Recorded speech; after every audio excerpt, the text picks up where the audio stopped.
नमस्कार, स्वागत है आप सभी दर्शकों का एक बार फिर से वेदर अलर्ट इन्फॉर्मेशन में। इस वीडियो में हम बात करेंगे बंगाल की खाड़ी और अरब सागर में बनने वाले ताकतवर सिस्टमों के बारे में। यानी बंगाल की खाड़ी और अरब सागर में बनने वाले ताकतवर सिस्टम साइक्लोन के रूप में बदलेंगे और उनका जो ट्रैक होगा वो क्या रहेगा, इन सभी के बारे में विस्तार से बात करेंगे, तो बने रहिए वीडियो के एंड तक। इस समय बंगाल की खाड़ी और अरब सागर काफ़ी ज़्यादा सक्रिय है और 20 अक्टूबर के आसपास अरब सागर में लक्षद्वीप के आसपास एक निम्न दबाव का क्षेत्र विकसित होने की संभावना दिखाई दी है। तो वहीं बंगाल की खाड़ी में भी म्यांमार के आसपास 21 अक्टूबर के आसपास एक चक्रवाती हवाओं का क्षेत्र या फिर एक निम्न दबाव का क्षेत्र विकसित हो सकता है। अरब सागर में बनने वाला सिस्टम लगातार तेज़ी के साथ प्रभावी होने लगेगा और 21 अक्टूबर के आसपास ही इसके गहरे निम्न दबाव के क्षेत्र या डिप्रेशन बनने की संभावना हमें दिखाई दे रही है। अगर सभी परिस्थितियां इसके अनुकूल रहती है तो जैसा मॉडल में इंडिकेशन दिया गया है, तो 23 से 24 अक्टूबर के आसपास इसके प्रभावी होकर साइक्लोन के रूप में बदलने की संभावना दिखाई दे रही है। सबसे पहले हम आपको बता दें कि बंगाल की खाड़ी या फिर अरब सागर, इन दोनों क्षेत्रों में जब भी कोई सिस्टम डेवलप होता है तो उसको साइक्लोन बनने के लिए जो सबसे ज़्यादा ज़रूरी चीज़ें होती है वो होती है समुद्र की सतह का तापमान 28 से 30 डिग्री सेल्सियस के बीच होना चाहिए और साथ ही जो हायर एल्टीट्यूड में जो हवाएं चलती है वो भी काफ़ी कम होनी चाहिए।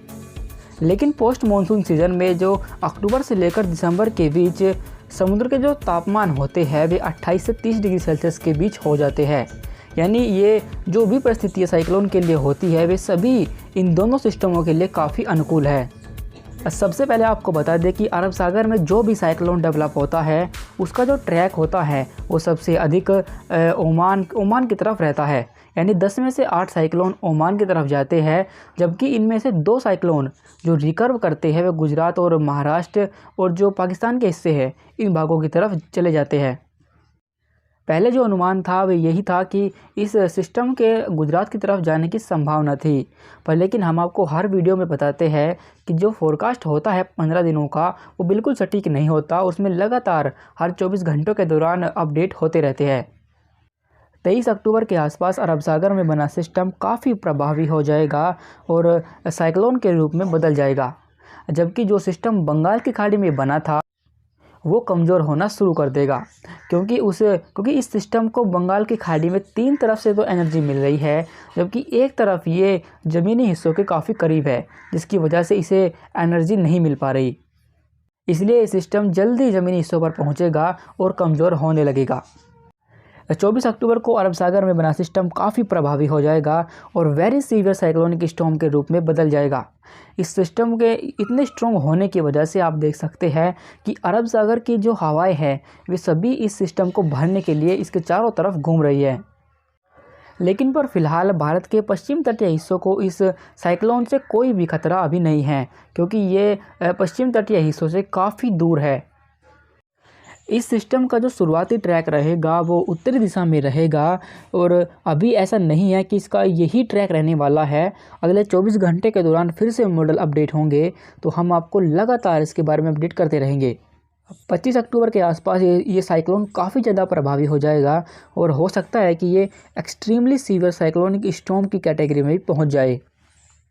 अमूमन साइक्लोन गुजरात और मुंबई के हिस्सों की तरफ कम आते हैं, पर लेकिन कभी कभी साइक्लोन रिकर्व करके गुजरात और जो पाकिस्तान और जो मुंबई के हिस्से हैं इन भागों की तरफ मुड़ जाते हैं, जिसकी वजह से इन भागों पर भी काफ़ी ज़्यादा नुकसान होता है। लेकिन पर फिलहाल इसके गुजरात की तरफ आने की कोई संभावना दिखाई नहीं दे रही, पर लेकिन 25 या 26 अक्टूबर के आसपास इस सिस्टम के रिकर्व करने के आसार हमें दिखाई दे रहे हैं। अगर ये साइक्लोन रिकर्व करता है पूर्वी दिशा में तो ये गुजरात की तरफ मुड़ जाएगा, और अगर ऐसा होता है तो गुजरात और महाराष्ट्र और साथ ही जो राजस्थान के हिस्से हैं और पंजाब के पाकिस्तान के हिस्से, इन सभी भागों पर आपको भीषण हवाएं और तूफ़ानी बारिश देखने को मिल सकती है, पर लेकिन इसकी संभावनाएं कम हैं। 27 अक्टूबर के आसपास ये साइक्लोन कमज़ोर होना शुरू कर देगा, क्योंकि जहाँ पर ये पहुँचेगा वहाँ पर जो लो विंड शेयर है वो इसका साथ नहीं देगा, जिसकी वजह से ये कमज़ोर होना शुरू कर देगा और लैंडफॉल से पहले ही ये कमज़ोर होकर डिप्रेशन या फिर निम्न दबाव के क्षेत्र में पहुँच जाएगा। यानी समुद्र के अंदर ही ये कमज़ोर होना शुरू करेगा। इसके बाद आगे बढ़ते हुए रेनफॉल डाटा देखें तो आप देख सकते हैं कि जिस स्थान पर लगभग लक्षद्वीप के आसपास जो सिस्टम डेवलप होगा साइक्लोन के रूप में, उसका जो ट्रैक रहेगा वो पाकिस्तान की तरफ फ़िलहाल दिखाई दे रहा है।